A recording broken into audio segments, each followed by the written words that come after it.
Salam. Mari ikutlah aku.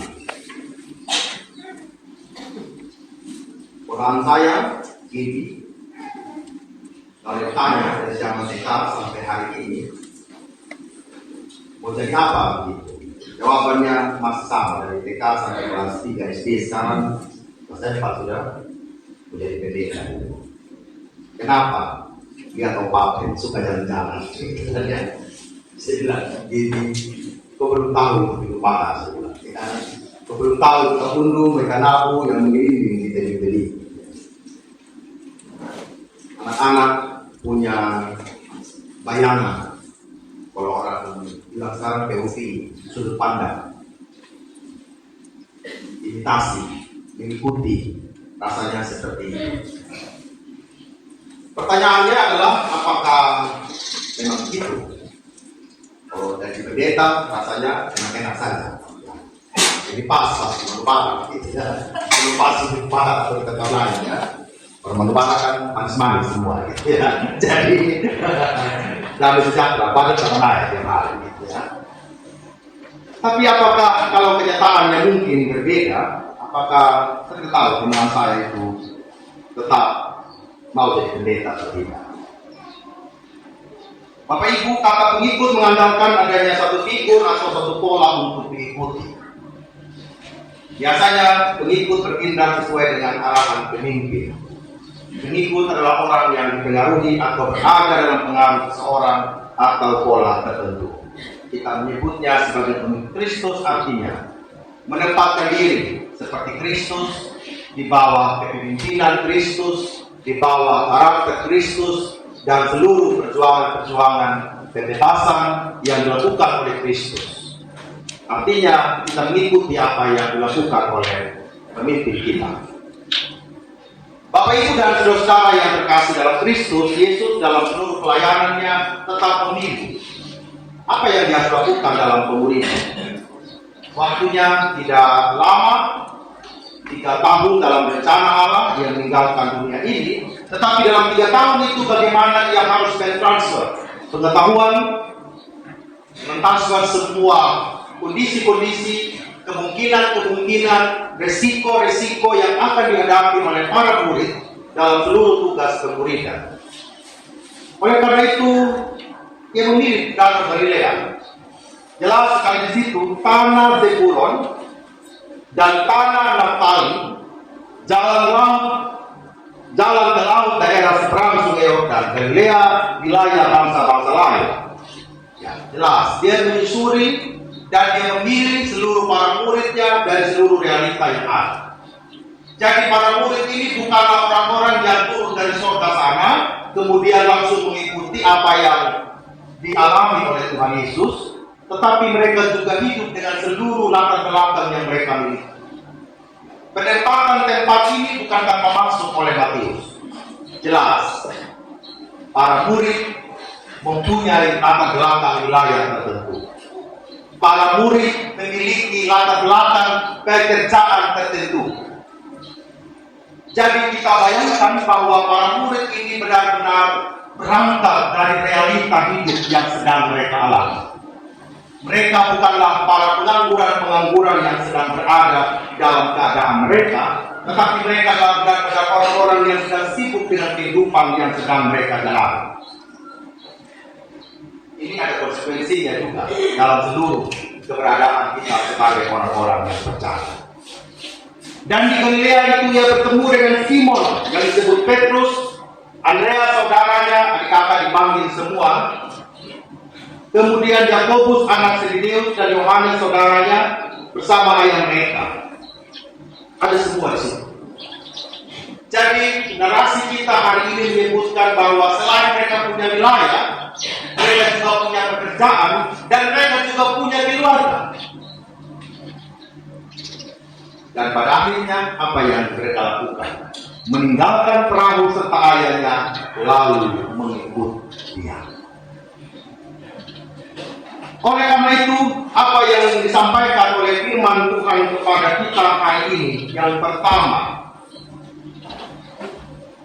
pemanggilan Yesus kepada murid-muridnya merupakan panggilan bagi orang percaya juga.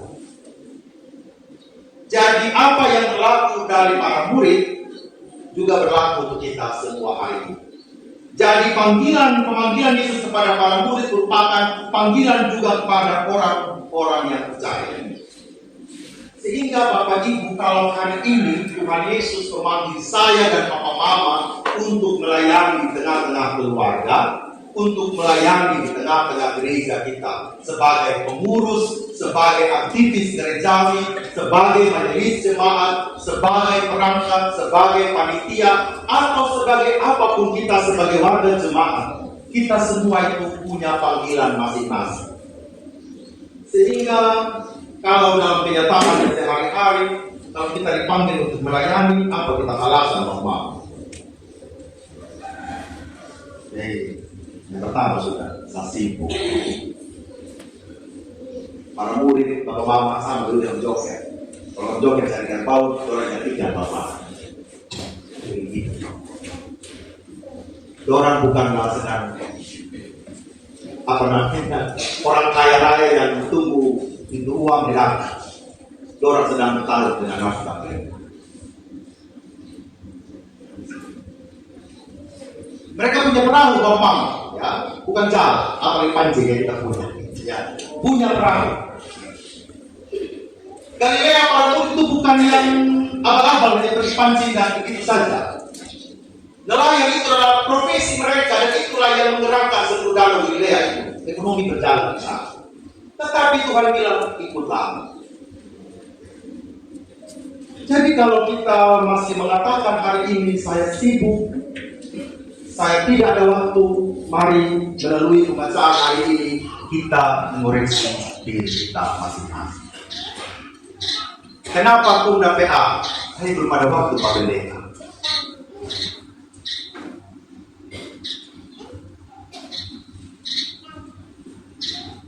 Yang berikut alasan kita, saya tidak bisa ngomong Pak Pendeta.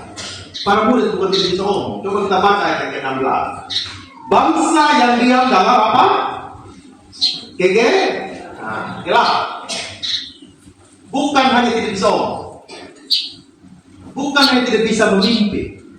Bukan hanya tidak bisa baca Alkitab. Ya, cari majelis ini Bapak, lebih baik saya masuk ke dalam. Lebih mudah dah. Ya, kalau tidak, Pak Pendeta, saya tidak bisa ngomong. Seperti yang lain, apa yang ngomong suara di sini kan? Itu, oh kita pakai bahasa salah Pak Pendeta. Kita pakai bahasa cinta gitu ya. Oke, kalau ketawa sama Pendeta ya. Ini bahasa belum ini kalau dekat di majelis ya.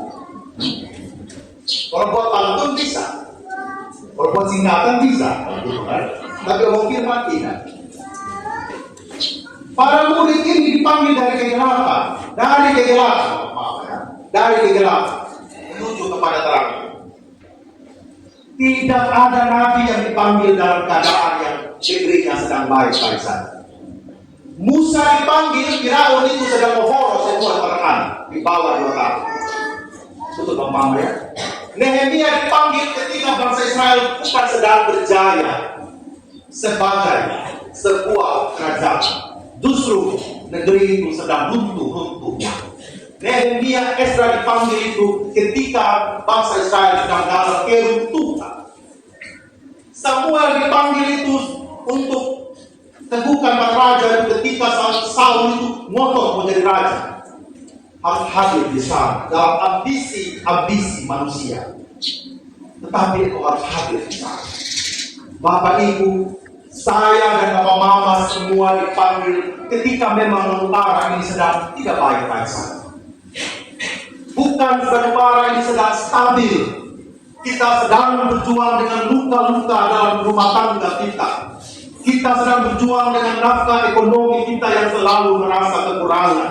Kita sedang berjuang dengan realita di kota Waingapu ini yang juga semakin hari rasa-rasanya juga kota ini perlu kita perbaiki dan berdoa bersama-sama agar tidak terjadinya hal-hal yang benar-benar merusak generasi muda kita. Kemudian apa yang menjadi pemahaman? Apa yang menjadi alasan kita untuk tidak ada bersama dengan Kristus dalam keluarga? Hal yang kedua, Mengikut Tuhan berarti meninggalkan seluruh kenyamanan kita. Ya, saya tidak tahu Bapak Ibu ini kan orang laut ya, dipancing menjadi orang ya, itu dia datang hari Minggu. Kalau tidak saya selesai ya. Pasti memancing dan naik perahu itu memiliki kenikmatan, asik. Dan kita harus meninggalkan itu dari Minggu. Ada hari Minggu si Pak Pendeta pasti apa istilahnya itu ya, pasti laut ya. Apa istilahnya Bapak Master? Kalau ada bagus itu ya. Meeting lah. Ini pakai ada rapat jam 10, pas ada turun jam 10, pakai siapa apapun dan pun kita rapat gitu kan. Nah. Jadi apalagi kalau kita bilang, pakai saya mau jadi penyidik 10 tiba sebuah lemah kita. Artinya apa? Kita masih nyaman dengan mulut kita yang menjadi agennya si iblis. Betul tidak Pak? Ini kan kita menggunakan alasan. Ingat Bapak Ibu, kata-kata adalah doa. Ini kita omong begitu. Apa yang saya masih suka bawaki, saya masih suka omong orang. Jadi ketika itu menjadi alasan bagi kita, berarti kita sedang setuju dengan apa yang baik. Dan itu mungkin nyaman buat kita. Enak. Satu hari kalau tidak mati, bagaikan malam pada bintang. Satu hari kalau suami tidak kena ngomel, kakek ya, mulut ini tidak puas. Bapak-bapak kalau satu hari saya kena pintu, belum mantap ini hati ya. Kan dulu pemain bola toh, bola terakhir kita kena pintu, palungku jendela, palungku pintu, ya. Dulu juga pemain bola terdapat bola, lempar angkat ini kuali, lempar keluar sana. Semoga suami-suami orang lupa ini tidak begitu lagi. Masih saat ini. Jadi Bapak Ibu sebenarnya tidak ada alasan dengan semua keadaan kita sebagai manusia. Kami pun yang berdiri di mimbar ini ketika mengikuti Yesus berlutut rasanya juga bukanlah manusia yang sempurna. Kita sedang bergulat dengan keberadaan kita masing-masing. Kita sedang bergulat dengan kerapuhan dan dosa-dosa yang ada di dalam hati kita masing-masing. Hal yang ketiga, mengikut Yesus berarti mati manusia. Nyawa harus menjadi taruhan. Perasaan harus menjadi taruhan. Kita bisa disepelekan. Saat kita mengatakan mari ikut Tuhan, mungkin orang yang kita ajak bicara ini tidak mau mendengarkan kata-kata kita sebagai pengurus komsel dan koordinator komsel. Ketika kita mengajak saudara kita untuk ikut persekutuan, rasa-rasanya mereka bilang, untuk apa lagi itu komsel, cukup sudah PA. Ini dan PA dia tunda juga ya. Ini dan PA dia tolak juga. Jadi suka bingung. Kita perlu mengkritisi dan mengkritik seluruh keberadaan kita sebagai gereja, sebagai pribadi di hadapan Allah. Apa yang sudah saya lakukan kepada Tuhan Yesus untuk mengikuti Dia? Jangan banyak-banyak dulu Bapak Ibu. Kita mulai dari apa yang bisa saya lakukan untuk mengikuti Dia. Melakukan pekerjaan Kristus dalam pemberitaan Injil membutuhkan komitmen. Hati dan pikiran manusia cenderung terpikat pada kesibukan dan kenikmatan duniawi. Kita akan memberi 1000 macam alasan untuk tidak melakukan ajaran Kristus. Untuk menjadi pengikut Kristus, kita perlu membiasakan diri berlatih seperti apa yang dikatakannya. Setiap orang mau mengikut aku, ia harus menyangkal dirinya, memikul salibnya setiap hari dan mengikut aku. Kita tidak memulainya dengan hal-hal yang besar. Marilah kita memulainya dengan hal-hal kecil dan sederhana, seperti mengikis ego kita, sifat-sifat kepentingan diri kita, sifat-sifat mau menang sendiri. Kerelaan kita mengikut Yesus menuntut komitmen iman yang akan melahirkan kerendahan hati untuk siap dibentuk dan dipimpin oleh Roh Kudus. Ada banyak tantangan dan ketidaknyamanan saat mengikut Yesus. Tetapi firman Tuhan berkata, Tuhan adalah terangku dan keselamatanku. Kepada siapakah aku harus takut? Tuhan adalah benteng hidupku. Terhadap siapakah aku harus gemetar? Allah tidak akan meninggalkan orang yang mencari wajahnya. Penyertaan, perlindungan, dan pertolongan Tuhan selalu nyata dengan berbagai berkat dalam seluruh kehidupan kita.